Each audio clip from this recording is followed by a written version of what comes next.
Dito isso, irmãos, nós vamos passar aqui a sequência, né, do nosso estudo. Nós estamos falando sobre a igreja e já tratamos aí de vários assuntos relacionados à igreja. Finalizamos recentemente sobre as marcas da igreja. Semana passada falamos sobre os desvios da igreja. Ainda falta um slide aqui só para a gente relembrar. E aí nós vamos entrar algumas questões relacionadas ao funcionamento da igreja e depois sobre a missão da igreja, o que nós esperamos como comunidade dos santos. Tá bom? Nós vamos fazer uma oração, iniciando a nossa aula propriamente. Convido você mais uma vez a fechar seus olhos, a levar seu pensamento a Deus. Oremos.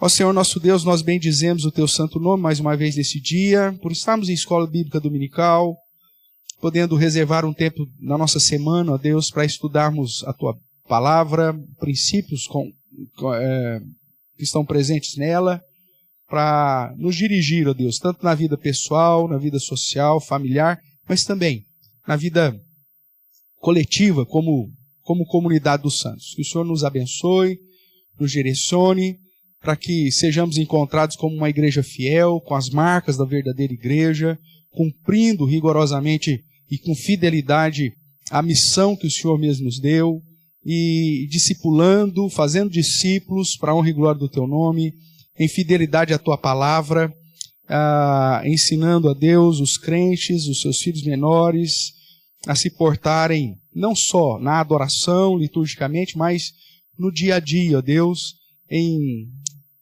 uma geração tão carente, ó Deus, das práticas cristãs no dia a dia. Que o Senhor nos ajude, nos abençoe, é o que nós clamamos em Cristo Jesus, o nosso Senhor e Salvador. Amém. Eu convido você a abrir sua Bíblia, enquanto eu vou colocando aqui no slide certo, lá em Tito, carta do apóstolo Paulo, escrita a Tito,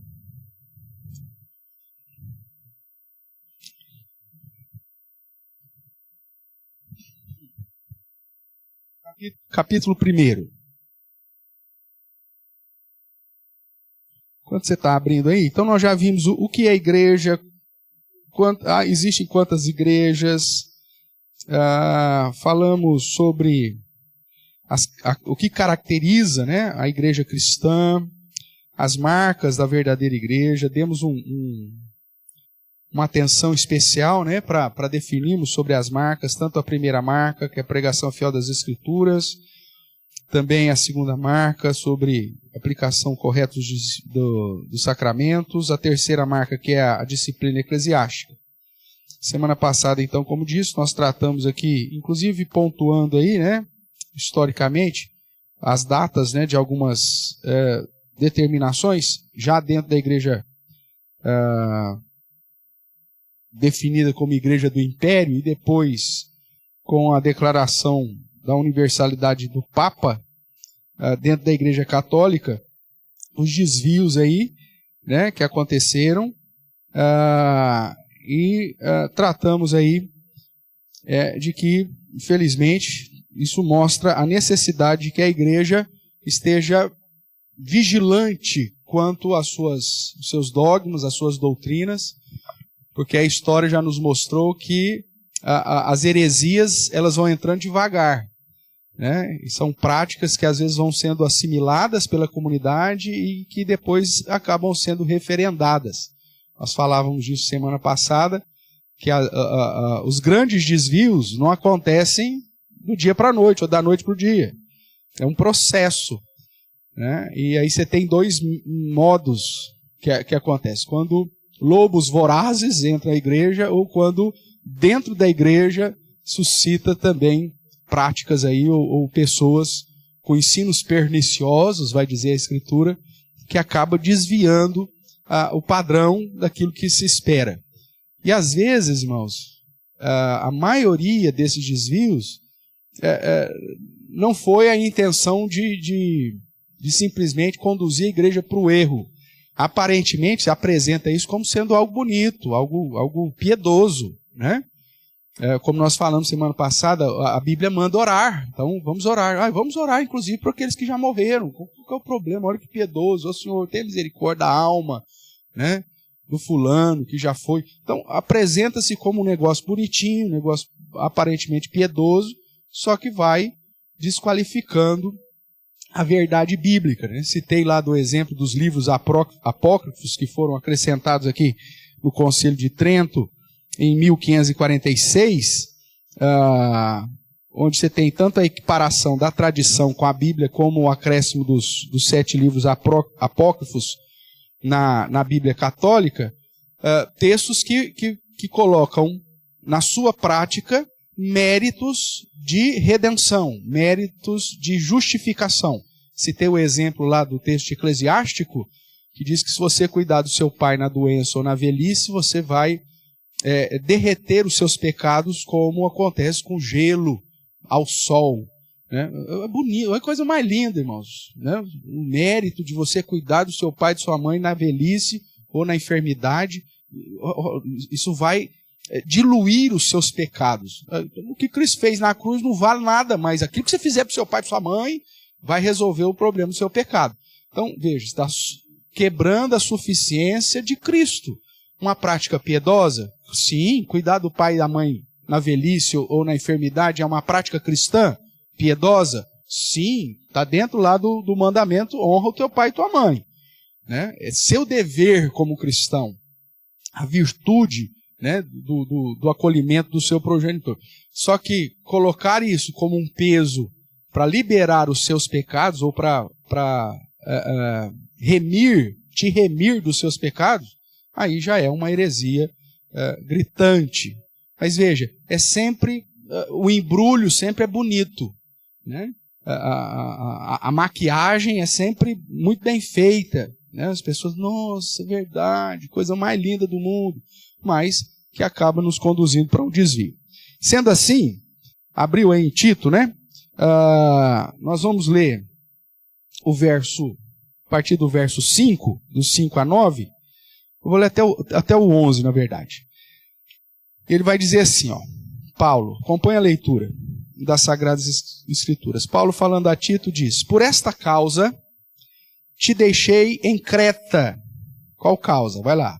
Para que pusesses em ordem as coisas restantes, bem como em cada cidade constituísses presbíteros, conforme te prescrevi. Aí vem aquela listinha de qualificações já conhecida, né? Alguém que seja irrepreensível, marido de uma só mulher, que tenha filhos crentes que não são acusados de dissolução, nem são insubordinados. Porque é indispensável que o bispo seja irrepreensível como dispenseiro de Deus, não arrogante, não irracível, não dado ao vinho, nem violento, nem cobiçoso de torpe ganância. Antes, hospitaleiro, amigo do bem, sóbrio, justo, piedoso, que tenha domínio de si, apegado à palavra fiel, que é segundo a doutrina, de modo que tenha poder tanto para exortar pelo reto ensino, como para convencer os que o contradizem. Porque existem muitos insubordinados, palradores frívolos, né, que são tagarelas, cara que fala mais do que deve, enganadores, especialmente os judeus, os da circuncisão. É preciso fazê-los calar, porque andam pervertendo casas inteiras. Eles levam famílias inteiras, ensinando que não devem, por qualquer motivação.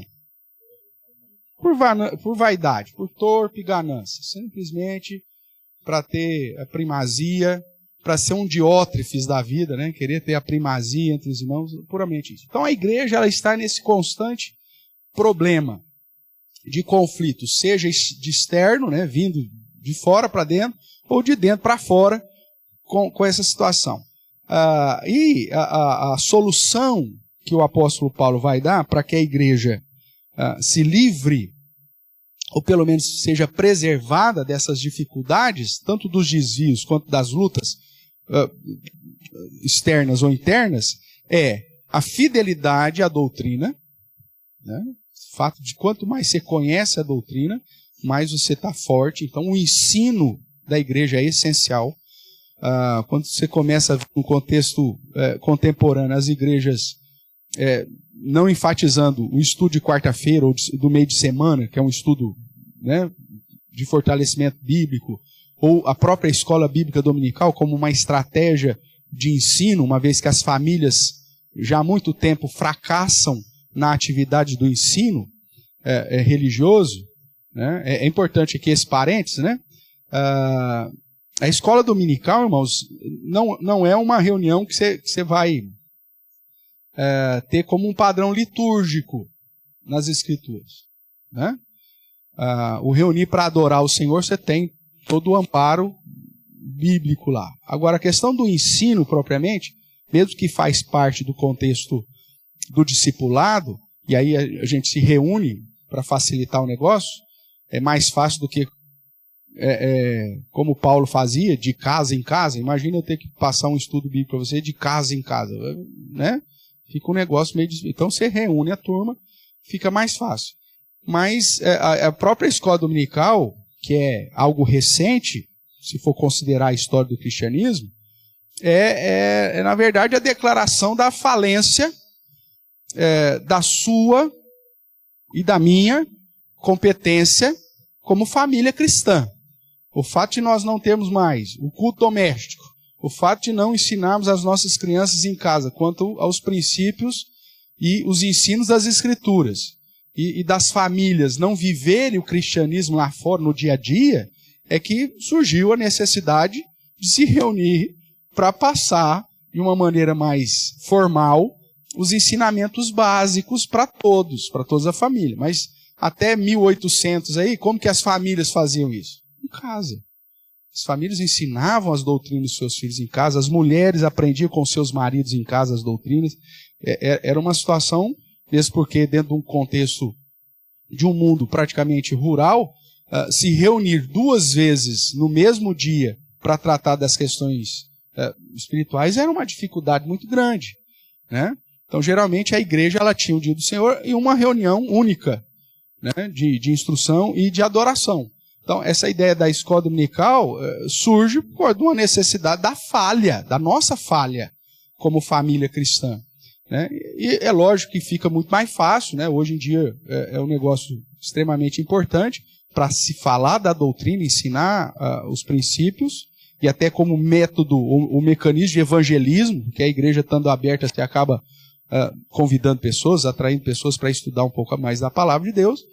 Porém, irmãos, isso não deveria excluir a nossa responsabilidade de vivenciar a palavra de Deus no dia a dia na nossa casa, né? Seja na instrução dos nossos filhos e tudo mais.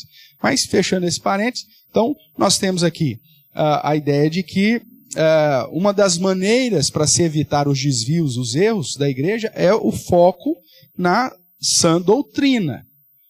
E dentro do foco da sã doutrina, é preciso, primeiro, você conhecer as Sagradas Escrituras e, ao mesmo tempo, ter instituído uma liderança, por isso que ele coloca lá, em cada cidade, constituir presbítero e organizar igrejas, o padrão é esse, né? Você não vai constituir uma liderança para essa liderança ficar solta aí. O que está dizendo aqui é que quando você constitui presbíteros com essas características apresentadas, é para que você fortaleça em cada cidade, ou organize em cada cidade, uma comunidade dos santos, uma igreja, né, que vai ensinar a doutrina e que vai confrontar, né, a apologia, né, vai agir de um modo a confrontar os erros doutrinários, inclusive, como Paulo vai dizer, fazendo aqueles que estão seguindo práticas fora do padrão serem calados, para que eles não mais venham a influenciar famílias inteiras, conduzindo para um evangelho que despreze, em especial, a suficiência da obra de Jesus Cristo. Então, a igreja está no padrão do Novo Testamento como um mecanismo, então, para a nossa bênção. Então, irmãos, falando dessa questão da necessidade de firmar aí a sã doutrina, né, como uma estratégia para preservar a própria igreja, então, nós somos frutos, né, de um evento histórico ocorrido lá no dia 31 de outubro de 1517, que marca a chamada Reforma Protestante do século XVI. Mas quando você vai estudar a história, você vai ver que isso, você tem já tentativas e posturas desde muito cedo, né? Os desvios da igreja vão acontecendo e conforme vão se desviando, você tem elementos que tentam de certa forma, trazer a igreja de volta. Então, historicamente, talvez os eventos mais importantes, desde o ano 900, você tem alguns grupos, né, de irmãos, liderados por alguma pessoa específica, tentando trazer os princípios de volta. Isso, talvez, o mais recente antes da reforma, né? Já tratando aqui, que sempre houve momentos de reforma na igreja, no período bíblico, né? Até com os apóstolos, e depois, fora do período bíblico, eu cito aqui John Huss, cerca de 100 anos antes aqui da reforma protestante, já tentando aplicar princípios que fundamentaram os próprios princípios que a reforma protestante se fundamentou. Então, sempre na igreja o Senhor mantém um grupo fiel e usa instrumentos para, em fidelidade, lutar pela preservação da igreja.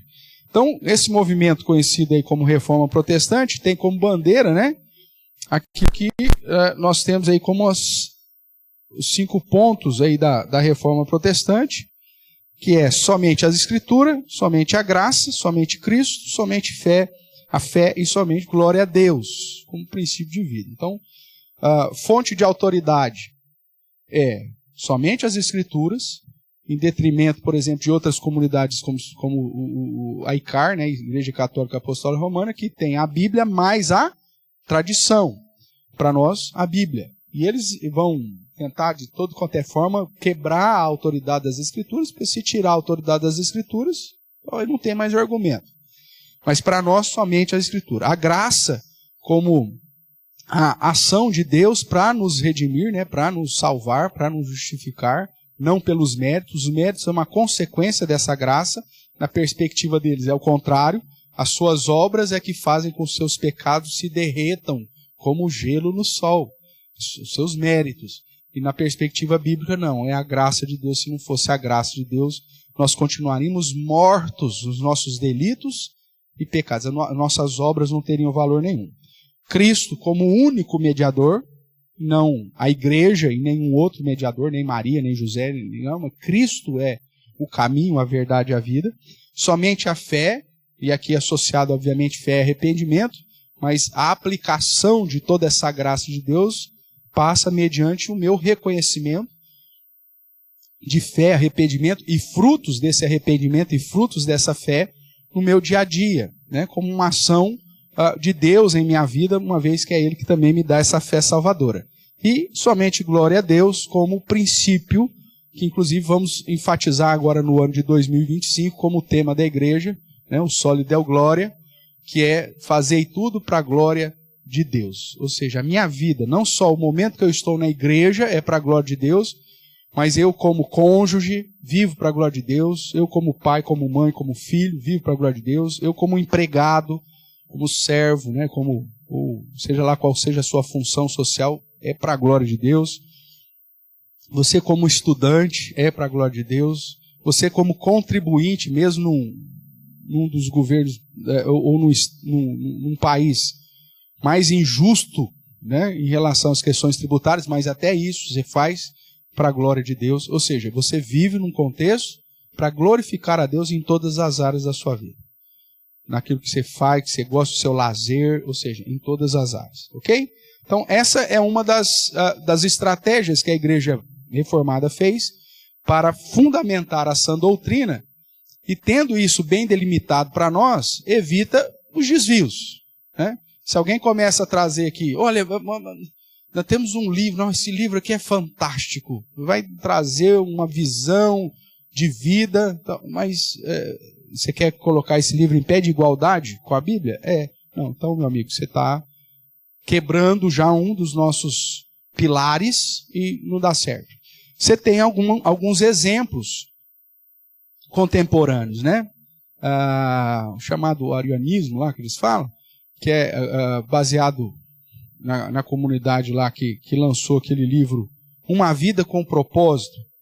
Não sei se você já leu Uma Vida com Propósito. O livro ele parte do pressuposto que você tem que ter um propósito na vida e tal. Não. enfim, a base não é tão ruim, só que ele coloca aquilo como uma cosmovisão cristã. O modo de viver a vida cristã está baseado naquele livro.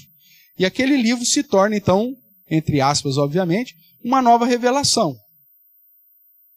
Né? E aí você não está mais pautado nos princípios bíblicos, você está pautado no princípio que o livro apresenta para você ter uma vida de propósito. É lógico que é um princípio retirado das Escrituras, mas retirado das Escrituras de tal forma que foi exaltado acima da própria Escritura, que se você fizesse aquilo, você já está cumprindo com o padrão cristão, e não é a verdade. Inclusive foi recentemente, há alguns anos atrás, aí, condenado pela própria igreja presbiteriana como uma prática de desvio, né? E que muita igreja presbiteriana aceita, e inclusive tem muitos conselhos aí que colocam como padrão a ser aplicado no ensino da igreja, né? Esse é o arianismo. Tá fora de cogitação. Então, exemplos que acontecem no dia a dia. Eu tenho muita dificuldade, às vezes, vocês nunca viram eu fazer isso, de usar como texto base para as aulas da nossa escola dominical algum livro específico. O livro lá do Zé Ruela, da Madureira. Nossa, fantástico. A percepção desse cara da Bíblia é fantástica. Meu amigo, o Zé Ruela da Madureira é um homem como eu sou, e aquilo que ele escreveu não é inspirado, e as verdades que ele pôs lá não necessariamente é o entendimento da cosmovisão cristã. Então, eu não gosto de seguir isso, como algumas igrejas o fazem, de ter como livro-texto para estudar a Bíblia algum outro livro, senão a própria Escritura. A gente acaba correndo alguns riscos, né? Porque acaba seguindo muito a cabeça do autor e não o entendimento geral das Escrituras. Pastor, só quer dizer com isso que a gente não deve ler livro fora? Não, todos eles trazem algum benefício. Você não pode colocar ele no mesmo pé de igualdade das Escrituras. Boni?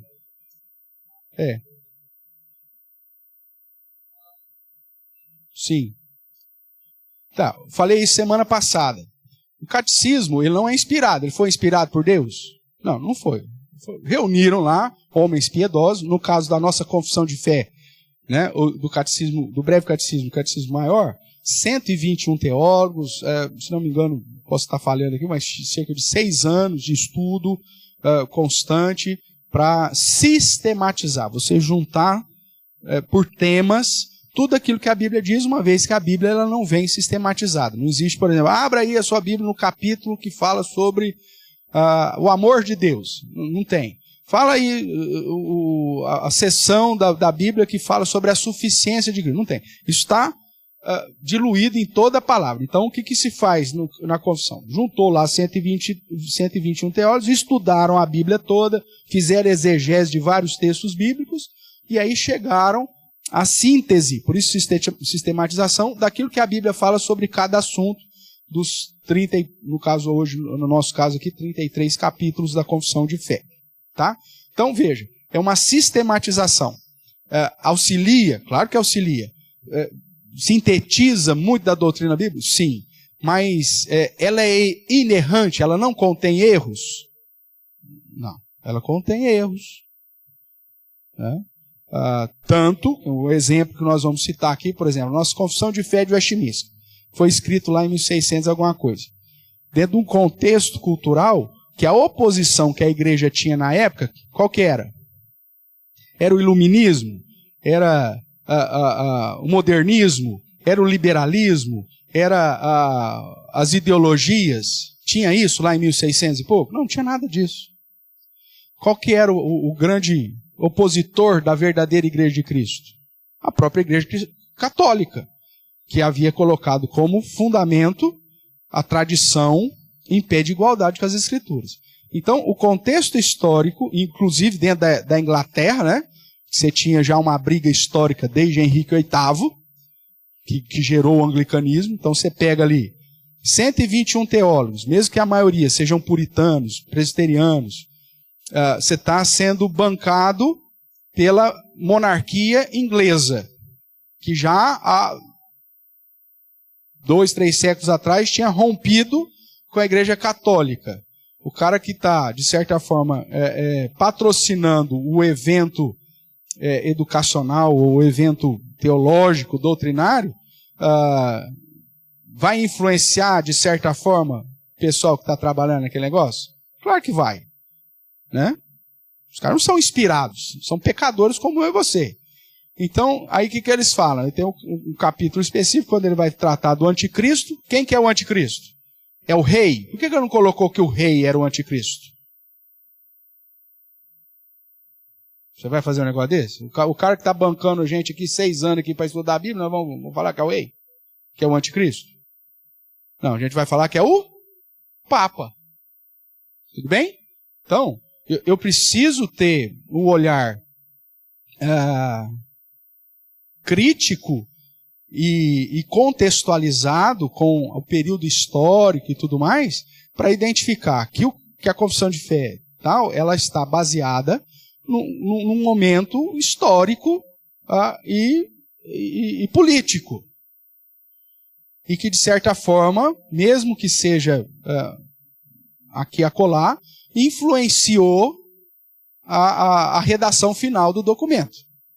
Então, se eu coloco aquilo como algo inspirado, inerrante, eu estou sendo, no mínimo, imprudente, para não falar inocente. Então, a minha autoridade continua sendo somente a Bíblia. Eu vou para o estudo da confissão, né, dos símbolos de fé. Inclusive, deixa eu aproveitar aqui, né, fazer um merchandising lá. Tem agora o de bolso, né? Aqui você tem a confissão de fé, o breve catecismo e o catecismo maior de bolso, que é justamente para facilitar. Eu tenho que ler isso aqui, mas conferindo com as escrituras. E entendendo o contexto histórico e político que ele estava vivendo. Hoje, se nós fôssemos sentar e tratar de algumas outras questões, como já fizemos isso na Igreja Presbiteriana, não acrescentaríamos somente o capítulo destinado à obra missionária, que até então, naquele momento, não era foco. O boom missionário acontece depois da confissão de fé, né, com os moravos e tudo mais. Então, fez-se a necessidade da gente escrever um capítulo sobre a obra missionária, né, na nossa confissão de fé, que no original não tinha. Mas se a gente fosse se debruçar sobre isso agora, os contextos que estamos vivendo, muito provavelmente nós teríamos que acrescentar outros capítulos. E que estariam sujeitos a alguns erros também. Não somos inspirados. Então, quando eu vou ler os símbolos de fé, que é a confissão de fé, o breve catecismo e o catecismo maior, eu não posso ter isso aqui como verdade absoluta e inspirada, inerrante de Deus. A única coisa que eu tenho como revelação inspirada, absoluta e inerrante são as Escrituras. Por isso que há uma situação que eu mencionei semana passada. Né? Então, tem gente que idolatra demais a confissão de fé. É lógico que o padrão confessional, nós temos aqui 3 pontos, né? Que quando foi da nossa constituição como igreja local, nós subscrevemos esse símbolo de fé com ressalvas. Está registrado no nosso documento de organização, em especial no documento chamado História da Igreja Presbiteriana Real de Aliança. Tá? Qualquer um tem acesso. Eu não sei se a gente tem isso lá no site. Se não tiver, eu acho que tem, mas se não tiver, depois a gente coloca. Então, o que nós subscrevemos o símbolo de fé com que ressalva? Primeiro, entendendo que o anticristo não é só o Papa, como a confissão de fé diz. Ele crava. Né? Nós temos como anticristo todas as falsas religiões, o islamismo, o próprio, aquele que assume a autoridade de Cristo na terra, que é o Papa, está incluído nesse negócio. Mas você tem várias outras expressões que apontam para o anticristo. Aquele que é contra Cristo e aquele que tende a assumir o lugar de Cristo. Né? A partícula anti no grego, ela me dá as duas possibilidades. Ou contrário, ou de assumir o lugar. Então, nós subscrevemos, porém falamos, não é só isso. Outra questão que nós também subscrevemos, porém com ressalva, é que a confissão de fé, ela coloca a guarda do domingo como dia do Senhor no padrão que os judeus faziam por sábado. Então, por exemplo, naquele contexto, o domingo como dia do Senhor, ou o sábado cristão, como também era denominado, devia ser vivido num padrão da lei cerimonial. Você não faz absolutamente mais nada. Você não cozinha, você não vai em nenhum comércio e tal. É o sábado cristão, na perspectiva cerimonial, não na perspectiva moral. Nós entendemos que o guardar do domingo não está relacionado com a lei cerimonial. A lei cerimonial já foi cumprida em Cristo. Está relacionado com a lei moral. Um dia que eu vou separar para as atividades que eu, como comunidade, determinei para estarmos juntos. Então é obrigação de todo membro estar na escola dominical e estar no culto à noite? Sim, é um dever. Isso é da nossa confissão de fé. Agora, pastor, nós vamos estar lá no acampamento de carnaval, né, o retiro espiritual de carnaval, como queiram, e no domingo à tarde vai ter uma prova da gincana. Todo acampamento você faz a gincana. Se nós formos seguir o que está na confissão de fé, a gente pode ter alguma prática de lazer no domingo? Sim ou não? Não. Pastor, mas é acampamento, nós estamos reunidos aqui, o que nós vamos fazer no domingo? Só orar. Nós vamos ler a Bíblia, orar, ficar o dia inteiro aqui como uma perspectiva cerimonial. Inclusive, nós vamos fazer o almoço de domingo no sábado, e aí nós vamos comer frio mesmo, porque ninguém pode trabalhar no domingo. Veja, essa é uma perspectiva que, de certa forma, a nossa confissão de fé indica, e tem irmãos nossos contemporâneos que seguem esse padrão cerimonial, só que nós entendemos que não é assim. E que o que tange a guarda do domingo é o padrão moral. Você tem uma responsabilidade moral naquilo que convencionamos como atividades litúrgicas no dia do Senhor, é sua obrigação como membro de estar presente e atuante. Então, convencionamos a escola dominical? Sim. Convencionamos o ensaio do coral? Sim. Convencionamos o ensaio da equipe de louvor? Sim. Então, se você faz parte desse ministério, você vai se envolver e vai estar atuante. O culto à noite? Sim. E como membro comum, eu tenho a obrigação de estar nesse evento. Pastor, é aniversário da minha avó, 98 anos, a gente vai fazer um almoço no domingo e cantar parabéns. Podemos? Pode. Desde que você venha na escola dominical, você venha no culto à noite, não atrapalhe as suas atividades convencionadas para o dia do Senhor. Então essa é a nossa visão que foi mostrada no documento nosso. Subscrevemos, porém com essa ressalva que o domingo é para ser guardado na perspectiva moral. E aí, moralmente, você vai evitar, obviamente, o comércio, você vai evitar isso, vai evitar aquilo, blá, blá, blá. Mas, em algumas situações que não atrapalham a sua atividade de convenção, não tem problema nenhum. Né? Então, pastor, eu posso ir na padaria de domingo? Se você for seguir o que a confissão de fé diz, você não vai na padaria. Você compra o pão no sábado à tarde, de preferência, e requenta no domingo de manhã. Porque qualquer ideia, se você for na padaria, você está obrigando o padeiro a fazer pão, você está obrigando a atendente a estar abrindo a padaria para que você vá lá. Então, como que ela vai vir na escola dominical? Então, é lógico isso? Então, se eu puder evitar, ótimo. Mas, pastor, aconteceu um problema lá, estou com uma família lá que está com uma necessidade especial, ou recebi visita em casa e eu já tinha combinado que ia só fazer um miojo hoje, porque ia estar corrido, tem ensaio do coral, mas ligaram, vai vir uma turma aqui para casa. Eu posso ir ali passar na padaria e comprar um frango assado? Se você for seguir o padrão cerimonial, não. Mas dentro daquilo que nós convencionamos, se não atrapalha as suas atividades em relação à convenção da família, da comunidade dos crentes, tudo bem. Então, veja, são exemplos. Outra questão que eu quero chamar a sua atenção, por exemplo, esse texto aqui, ele é bíblico. Não, ele fala de verdades bíblicas, mas ele não é, como eu disse, inspirado. Então você tem algumas práticas litúrgicas, inclusive referendadas dentro da própria igreja presbiteriana, de usar, por exemplo, no culto, um momento para leitura da confissão de fé, ou do catecismo maior, ou do breve catecismo.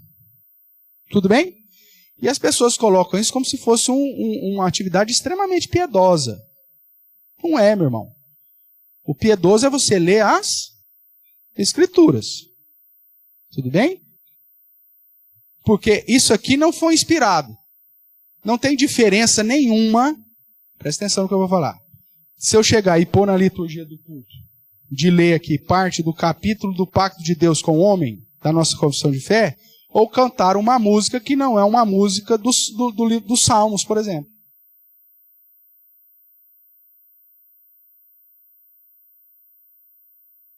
Tem gente, por exemplo, que não tolera usar um cântico espiritual, porque não é o cântico do Salmo.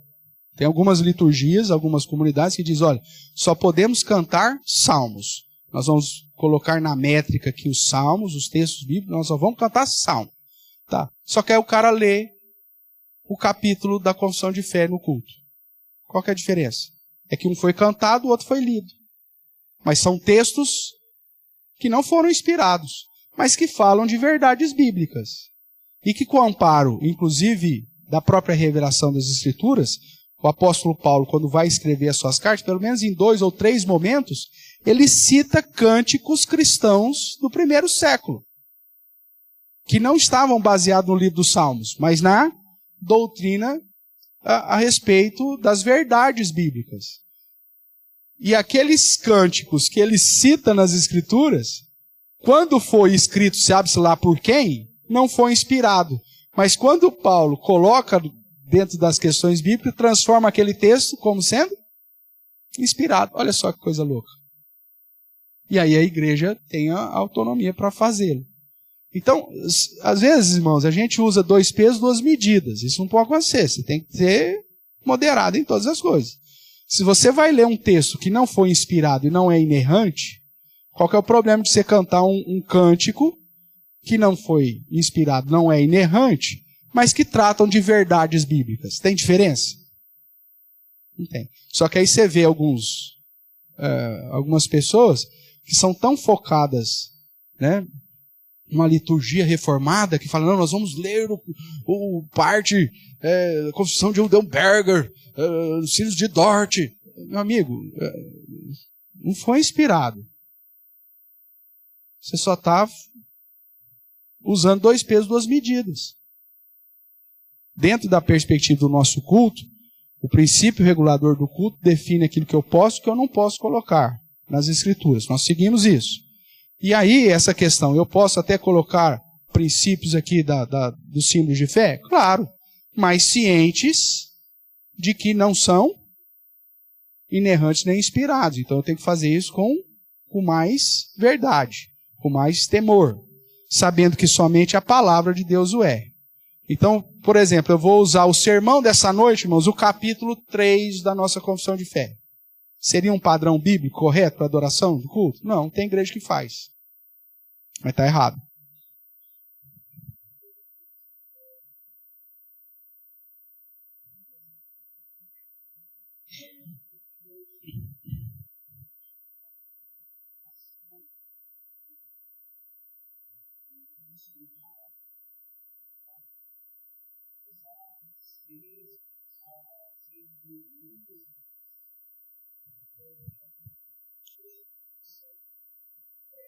Sim.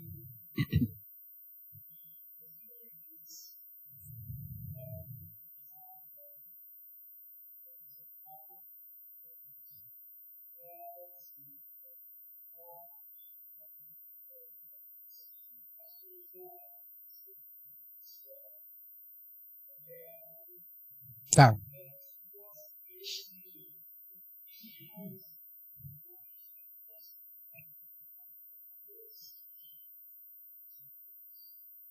Tá.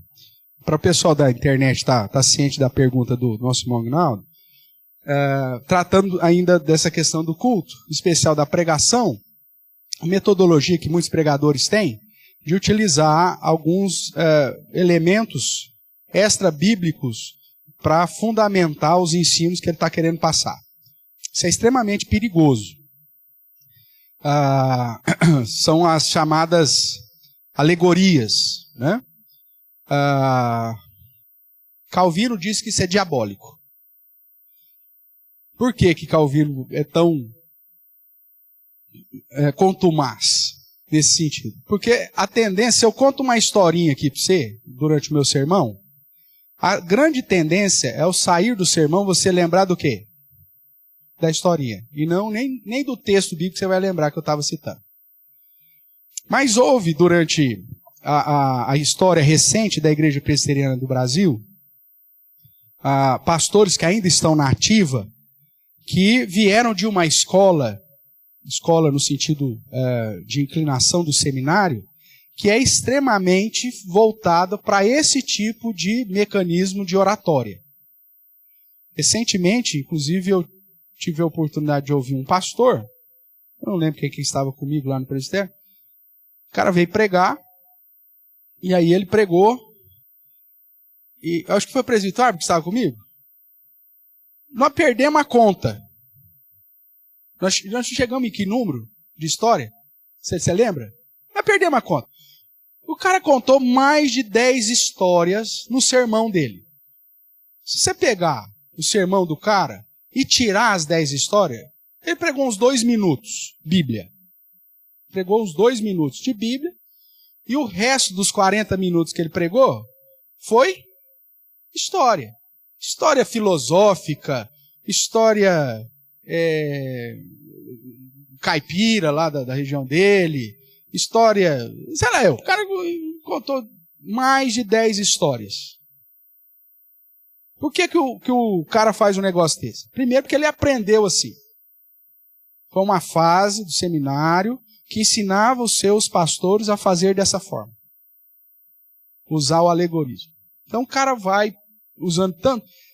Sabe aquela pessoa que ela não tem o senso do ridículo? Que ela está com um vestido básico, pretinho básico lá que vocês mulheres falam, um sapatinho bonito, uma bolsinha de lado. Só que ela chega lá e fala, aquilo lá é o essencial, tá lindo. Só que ela fala assim, não, eu vou pôr um brinco colorido. Aí não só um brinco, eu acho que eu vou fazer um segundo furo na orelha. Vou pôr 2 em cada orelha. Eu vou pôr um colar de gargantilha e um mais comprido. Vou colocar também pulseiras. Aquelas pulseiras assim, tipo cobra, que vai até quase o cotovelo. Esse sapato que está o basiquinho, eu vou usar um estilo romano, aquele que vai amarrando na perna, vem quase no joelho. Vou pôr um broche de lagartixa. E vou trocar minha bolsa básica para uma bolsa florida. O que você fez com o básico? Você melhorou e ficou lindão? Não, ficou ridículo. Não é isso? Por isso que Calvino diz que a alegoria é do diabo. Porque ele pega o bonito e transforma em piegas. Ele pega o bonito e transforma em ridículo. O sermão, a beleza do sermão, é a fidelidade expositiva dele. E usar, inclusive, as histórias que o próprio texto muitas vezes te fornece. Eles entraram no erro de achar que a autoridade de Cristo em usar parábolas no seu sermão me dá a liberdade de usar alegorias. Não é isso. Houve na década de 80, por exemplo, você pode pesquisar, inúmeros lançamentos de livros de ilustrações, livros grossos de ilustração. Todo pastor da década de 80 que se preservava, tem lá na sua biblioteca, nada, uma meia dúzia de livros de ilustrações. E aí, na década de 80, inclusive, já tinha lá ilustrações para o sermão do Evangelho, ilustrações para salmos, ilustrações para histórias. E o cara vivia, tanto é que ele tem que começar o sermão dele fazendo o quê? Contando uma história. Então, isso é perigoso? É perigoso.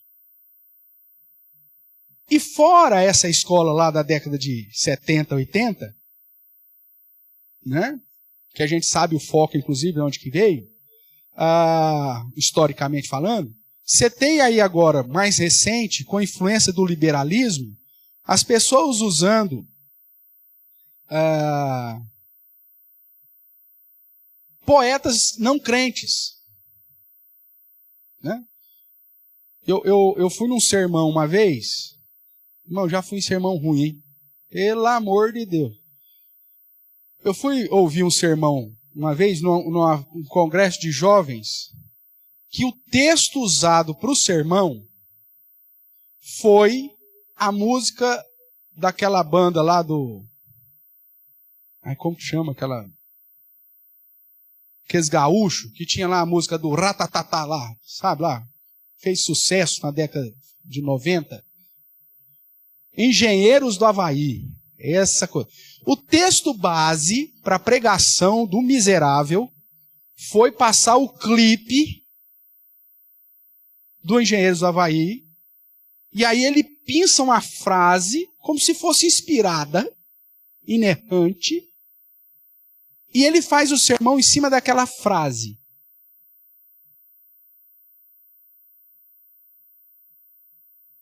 Aí os jovens, alienados, ficaram maravilhados com aquele troço. Aqueles que vinham de um contexto já de conhecimento, olhou para mim e falou assim, você não vai fazer nada? Se eu fosse lá e matasse o cara, o profeta, o falso profeta, o que eu ia fazer? Aguentamos lá os 50 minutos de sermão do cara, baseado no profeta, não sei qual era o nome lá do cantor lá, do Engenheiros do Havaí. Um outro lugar, o pastor usou como ilustração do sermão, projetar uma cena do filme Fuga das Galinhas. Olha que coisa mais linda. Tudo bem? Então, eu tenho lá a Ginger. Você que é pai, você tem que saber esse negócio. Duda? A Ginger. A profeta Ginger estava lá, então, e ela fala, porque ela queria levar as pessoas, as galinhas, do galinheiro para um lugar de liberdade, que não corria o risco delas virarem chicken. Né? Aí o que ela faz? Ela chega e fala, as mulheres, não, tá bom do jeito que tá aqui, nós não queremos mudança. E ela dá um sermão sobre a necessidade da mudança. Olha que coisa linda. Aí o cara usa isso, projeta no culto solene a profeta Ginger dando o sermão para a galinha. Vocês foram mudar, vocês não são ovelhas mais, agora vocês são galinha. Pronto. E aí, baseado nessa fala da Ginger, então eu construo o meu sermão. Eu não vou falar o que eu penso, eu vou falar o que Calvino pensa, e que isso é diabólico. Porque retira. Você pode usar em algum momento, outra coisa que eu também não gosto muito, ficar fazendo muitas citações, até de pastores, de escritores cristãos, né, no sermão. Não é um artigo científico. Artigo científico você tem que citar, até o Mazzaropi você tem que citar lá no seu artigo científico, porque quanto mais citação você faz, né, mais respeito tem o seu artigo científico. Mas sermão não é artigo científico. Sermão é a exposição das Sagradas Escrituras.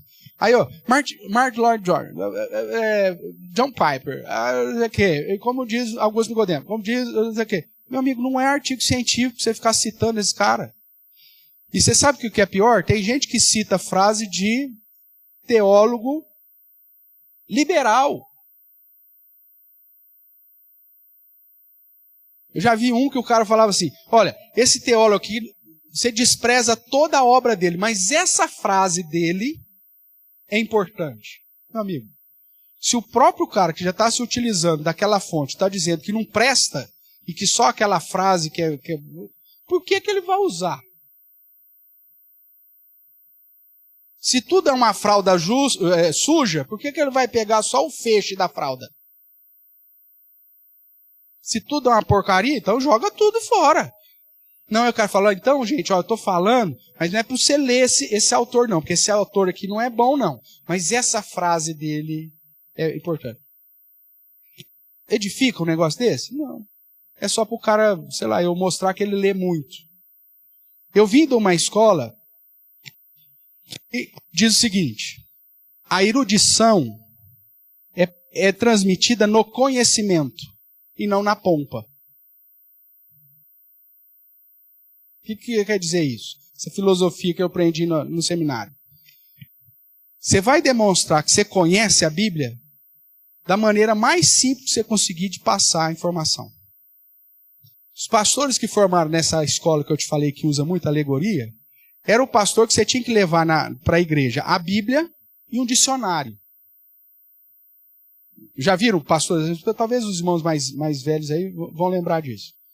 O cara fazia um sermão para mostrar erudição, que ele recheava aquilo lá de palavras que nem ele sabia. Ele foi pesquisar para fazer o sermão e enfiar ali. E que não trazia nenhum tipo de edificação. Era só pompa para demonstrar erudição. Isso não edifica. A minha escola, então, diz: a erudição é demonstrada no conhecimento, não na pompa. E mais, os pastores lá na época diziam assim: você tem que pegar a pessoa academicamente mais simples da tua igreja e preparar o sermão para ela. Porque se ela entendeu, os doutores vão entender. Agora, se eu preparo um sermão para agradar o ouvido do doutor, com termos técnicos, citações, como artigo científico, o que vai acontecer com a irmãzinha simplesinha minha? Ela não vai entender? Nada. E o meu foco tem que ser quem? A mais simples. Só que a escola anterior era o contrário.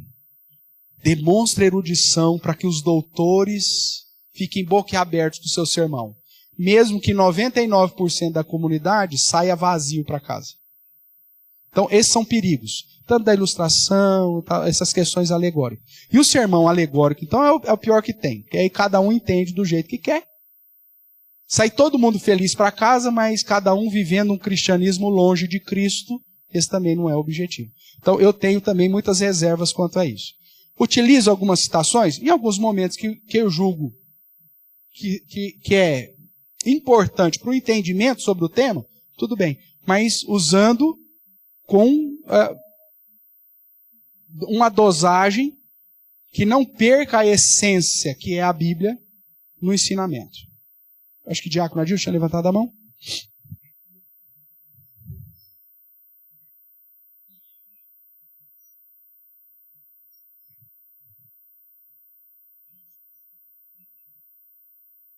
É outro exemplo. Em vez de usar uma história, eu uso o testemunho. Perfeito. Em cima do testemunho. É outro erro. Outro erro. Por quê? Tem gente que julga que o testemunho de vida dele é mais impactante do que Cristo na cruz.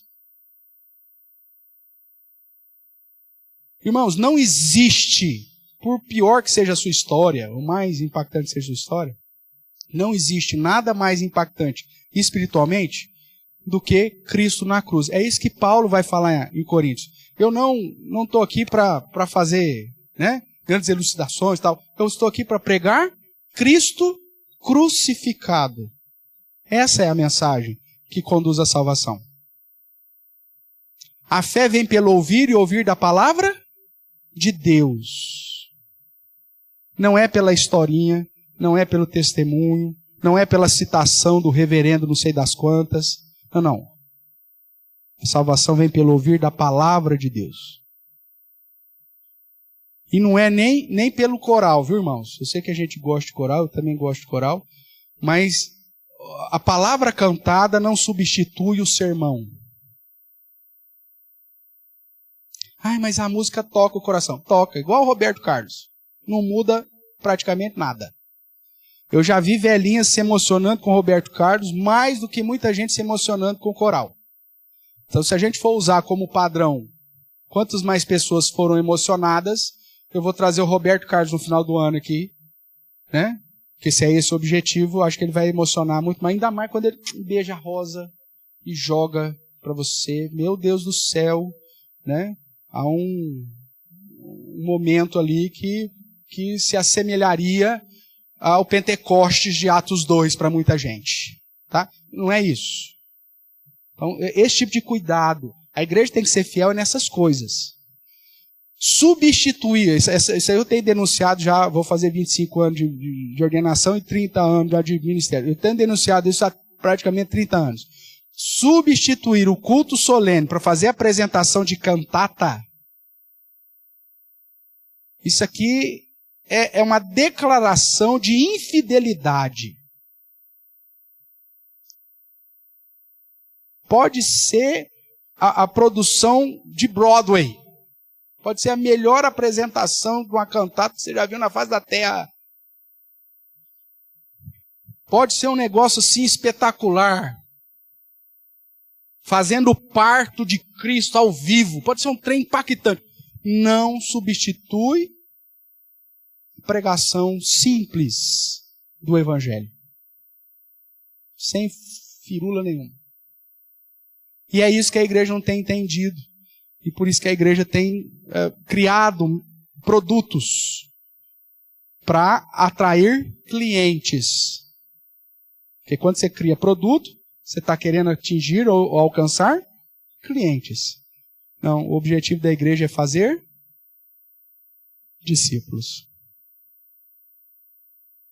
A partir do momento que a pessoa entende o que é fidelidade litúrgica, o culto nunca mais o culto vai ser chato. Mas vai ser um culto racional, um culto verdadeiro de edificação espiritual. Diácono Carlos.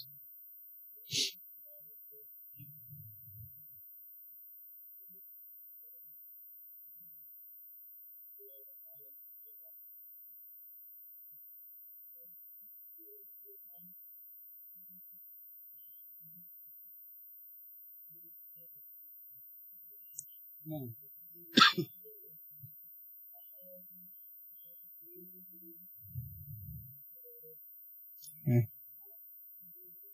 Tá.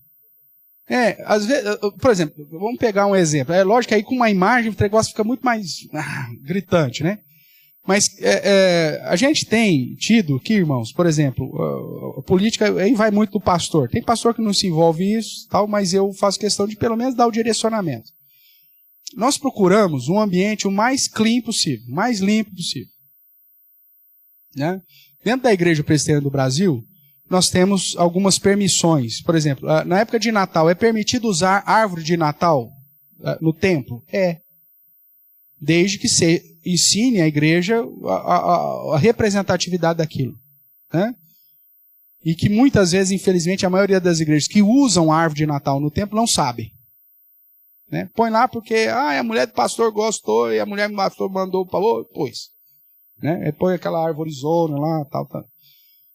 Mas não é proibido. Outra coisa, os pavilhões, né? A bandeira do Brasil, do Estado, não é proibido. Inclusive no mês de setembro a gente utiliza em vários momentos para conduzir você a ter um momento de oração pela pátria, tararara. Então você não tem nada disso proibido. Desde que seja ensinado para a comunidade o porquê daquele elemento ali, aparentemente estranho, mas que está ali. Então, você não tem nenhuma dificuldade. Mas, por que nós preferimos para um ambiente mais limpo? Justamente para evitar confusão. Vou te dar um exemplo simples. Mesa da ceia. Houve um momento assim, pastor, a ceia tem que deixar um pouco mais bonito, não sei o que e tal. Aí virou, a mesa da ceia tinha virado, sei lá o que eu posso dizer, o que virou. Mas aí você tinha tantos elementos colocados na mesa, a gente tinha um pãozão desse tamanho, né? Um cacho de uva, estilo daquele que os espias de Moisés pegou quando entraram na terra. Você quase pendia, né, a mesa. Todos aqueles elementos. Qual que é o perigo disso? Ficou bonito. Nossa, coisa mais linda. Trigo, coisa mais linda. Só que qual que era o perigo dessa história? As pessoas identificarem esses adereços, né, essa decoração, como parte essencial do culto e do sacramento. E isso manifestou no período da pandemia. No período da pandemia nós tivemos um problema específico, partimos de uma resolução do Supremo Concílio de 2014 que diz que a ceia tem que ser aplicada na congregação, mas o entendimento do Supremo Concílio é que a congregação não se resume ao ambiente físico, mas qualquer ambiente, mesmo virtual, considera um ambiente. Então, um exemplo, os irmãos estão acompanhando a EBD pela internet, ou porque estão doentes, ou porque são de outra cidade, ou por alguma questão específica, eles não estão presentes fisicamente aqui, mas estão no mesmo ambiente. No culto é a mesma coisa. Então, isso a IPB já tinha determinado lá em 2014. Tá? Que a congregação não resume-se às pessoas presentes num determinado local, mas dentro desse contexto novo, contemporâneo, das salas virtuais, então, que todo mundo que está, naquele momento, online, participando, está presente na congregação. Então, a ministração da palavra aqui está edificando somente as pessoas que estão presentes? Não, está edificando quem está acompanhando também. A minha oração aqui, em favor, como pastor da igreja, intercessório, sobre a sua vida, recai só sobre os que estão presentes aqui? Não, quem está online também. A impetração da bênção no final do culto é algo que se aplica somente para os que estão presentes aqui? Não, os que estão lá também. Então, esse é o entendimento da IPB. Baseado nesse entendimento, quando veio a pandemia, nós estávamos impedidos de nos reunir, não tínhamos nenhum local propriamente físico para reunir. E aí, então, nós estabelecemos algumas regras para a ministração da Santa Ceia nesse ambiente virtual, uma vez que não podíamos reunir presencialmente. Lembram disso? Fiz lá uma regrinha, várias regrinhas, o que você faz, como participar, tarará, determinando que não adianta você pegar o culto lá de 3 anos atrás, que aquilo lá não é online, então você só está assistindo. Mas se você está participando ao vivo online, mesmo que não seja todo mundo presente, a congregação está reunida no mesmo lugar, mesmo que virtualmente. Só que aí eu pedia, inclusive, para os irmãos, com o tempo, preparar os elementos para aquela ministração específica da Santa Ceia que teríamos para aquele momento de culto, tá? E aí pedi, tira uma foto e manda para mim. Lembra que nós movimentávamos o grupo, né? Aí cada um, quais são os elementos da Santa Ceia, irmãos? Pão e vinho, tá? Aí cada um mandava uma foto, a um com a imagem de uma mão assim. Ao outro com a vela. Porque eu vou tirar a foto só do pão do vinho, fica feio, tem que arrumar mesmo. Aí o cara só faltou pôr um Buda, com o bumbum virado, sei lá para onde. Né? Começou a acrescentar tantos adereços ali, que você fala assim, não, acho que o pessoal não entendeu. Aí pessoal, os elementos da ceia é tal e tal, é só isso. Mas a pessoa, no afã de tal, pegava um aparador, punha lá uma toalha de renda da cooperativa cearense, das mulheres abandonadas, punha lá aquela toalha, lá, aquele caminho. Tal. E começou a agregar isso como se fosse parte da cerimônia. Não era. E aí nós cortamos. E aí depois, quando voltamos, geralmente o que nós utilizamos na mesa da ceia? Só os elementos. Ai, pastor, fica tão feio. Nós não estamos aqui para fazer a mesa ficar bonita. Nós estamos aqui para trazer à memória aquilo que de fato edifica, que Cristo fez por nós. O que nós precisamos? Pão e vinho, só. Então são alguns detalhes, irmãos, que acabam acontecendo na igreja e que vão criando desvios. Eu já contei essa história para você e quero terminar hoje aqui. A gente não avançou muito, mas eu quero terminar hoje com você contando essa história. Os missionários presbiterianos chegaram até uma tribo indígena lá no noroeste da Amazônia. E aí os missionários chegaram, evangelizaram, os índios entenderam, aceitaram a Cristo, aconteceram várias conversões, e eles fizeram lá um local de culto. Né?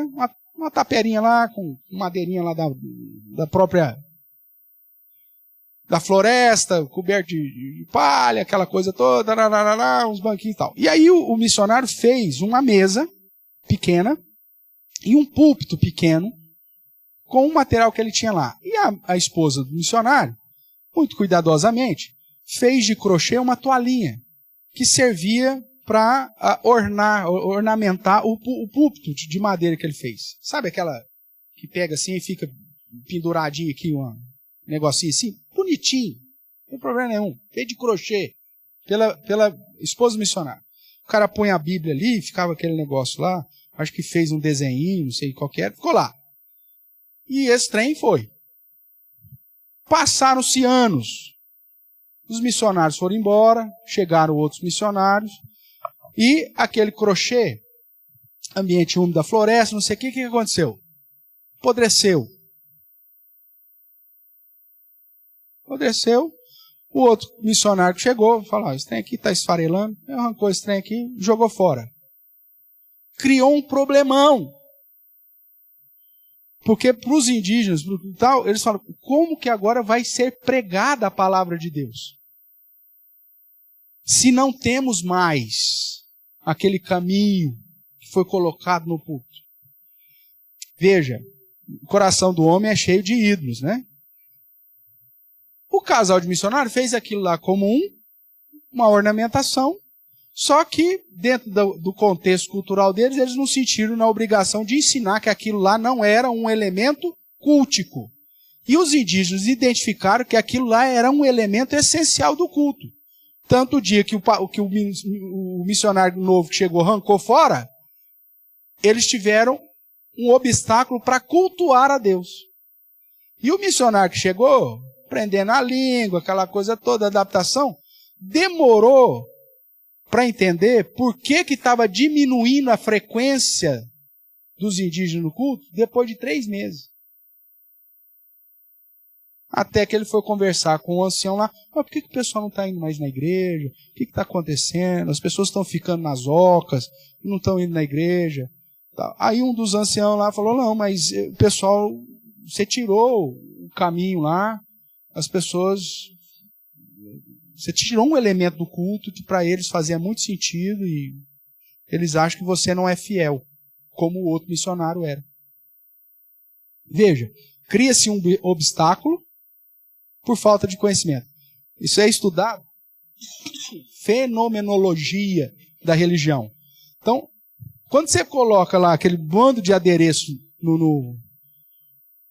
na ceia, para as pessoas que vão agregando a igreja, elas acham que aquilo lá é essencial. E o dia que ela vai numa igreja que não tem aqueles adereços, aquele pãozão desse tamanho de isopor, eu falo, nossa, mas que desrespeito com a ceia, né?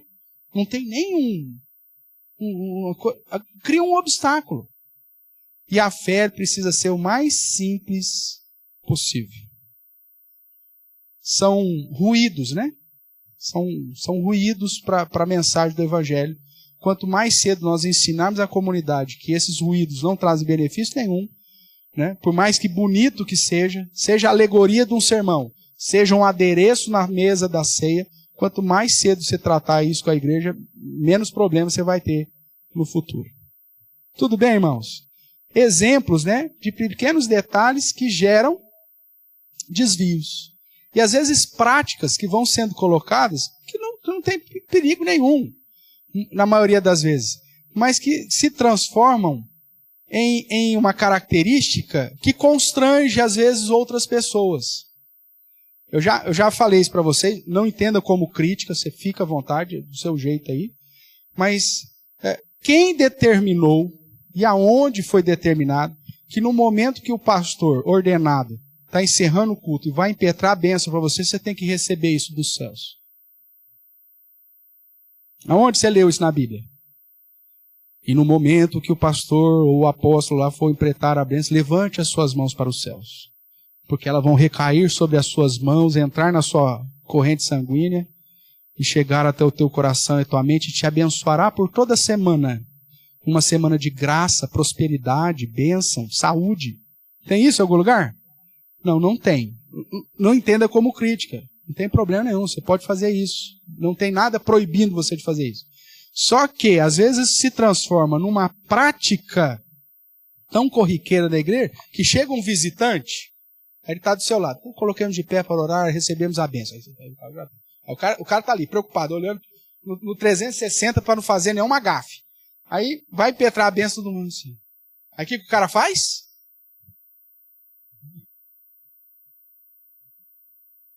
Aí ele vai sendo discipulado que aquilo é a postura que ele tem que fazer no momento da bênção. E se ele não fizer, é um sacrilégio.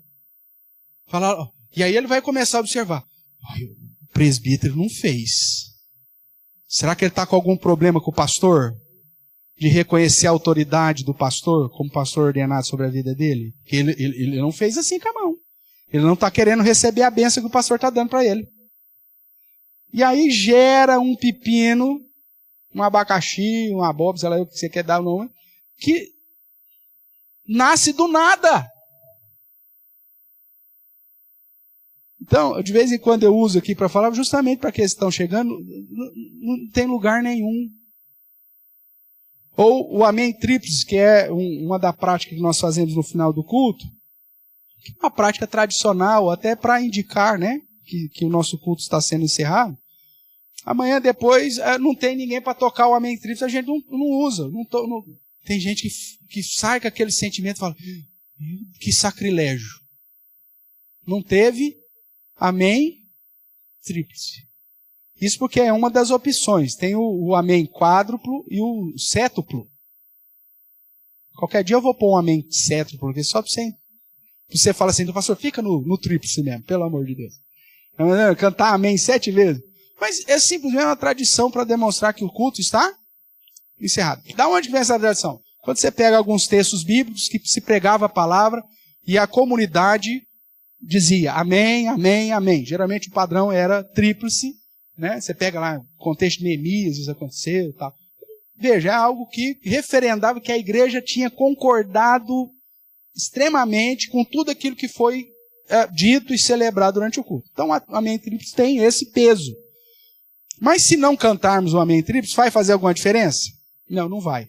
Mas se você não explica, vai ter gente que fala, nossa, o que aconteceu? Não teve Amém. E aquilo passa a ser um problemão para a semana. Então, quanto mais claro for determinadas coisas, mais fácil e mais edificante fica para a glória de Deus. Então, sob a direção de Deus, né, então esses pilares aí que nós vimos, serve de um norte para que a gente permaneça fiel. Para que as coisas que estão fora das Escrituras não tomem o lugar daquilo que a Escritura fala. Os méritos das obras não tomem o lugar da graça. A igreja e outros mediadores não tomem o lugar de Cristo. A fé com arrependimento e frutos dessa fé e arrependimento não sejam menosprezados e muito menos a prática de viver para a glória de Deus. Semana que vem, irmão, se Deus permitir, aí nós vamos tratar um pouco das questões mais históricas, tratando aí sobre o fundamento da igreja presbiteriana, como que ela surgiu, coisas assim. E, se der tempo, a função da igreja numa perspectiva bíblica. Qual que é a função da igreja? A igreja existe para quê? De fato, eu preciso estar ligado a uma igreja? A Bíblia manda isso? E se manda para eu fazer o quê? Só para eu ser o espectador? Para ter um lugar para eu assistir alguma coisa? Então, se Deus quiser, semana que vem a gente trata disso. Alguma pergunta a mais? Pois não. Mas isso é uma prática muito mais da tradição e tal, né? Igual, você pode ir em muitas igrejas presbiterianas que vão utilizar não só o credo, né? No final do culto, que eu disse para você, por mais que seja um documento, o credo já foi mudado várias vezes, viu, irmão, durante a história. Então, usar aquilo lá como se fosse inspirado. Não é. Serve como uma resposta de confissão da sua fé? É válido? Sim. Mas não tem diferença nenhuma de você fazer isso ou cantar um hino do nosso inário que não foi também inspirado e inerrante. Não tem diferença nenhuma. Algumas comunidades vão usar a oração do Pai Nosso, né, para finalizar o culto. Eu vim, por exemplo, de um contexto, quando eu ia na escola dominical, a oração final da escola dominical, então o superintendente orava, né, a oração pessoal dele, e aí, ao invés de finalizar a oração simplesmente com em nome de Jesus, amém, ele falava, e oramos em nome de Cristo, recitando juntos a oração que o Senhor nos ensinou. E aí já emendava o Pai Nosso, e a igreja inteira, né, citava a oração dominical, a oração do Pai Nosso, juntos, e aí encerrava. Eu vim de anos dentro da igreja, todo domingo, no encerramento da escola dominical, então, e oramos em nome de Cristo, encerrando juntos com a oração que o próprio Senhor nos ensinou. E a oração do Pai Nosso. Tradição, ao mesmo tempo, uma importância de decorar, porque hoje tem muito crente evangélico que não sabe fazer a oração do Pai Nosso. Faz o teste lá na sua casa. Você chega hoje lá sem abrir a Bíblia em Mateus 6, sem nada. Chega lá e fala assim, no banheiro, para não passar vergonha, né? Vai lá e começa a tentar lembrar. Se você sabe a oração. Tem crente que não sabe. Então eram práticas que a igreja tinha na escola dominical em especial que reforçava. E ali, no caso, a oração do Pai Nosso, são versículos bíblicos. Então tem um peso maior.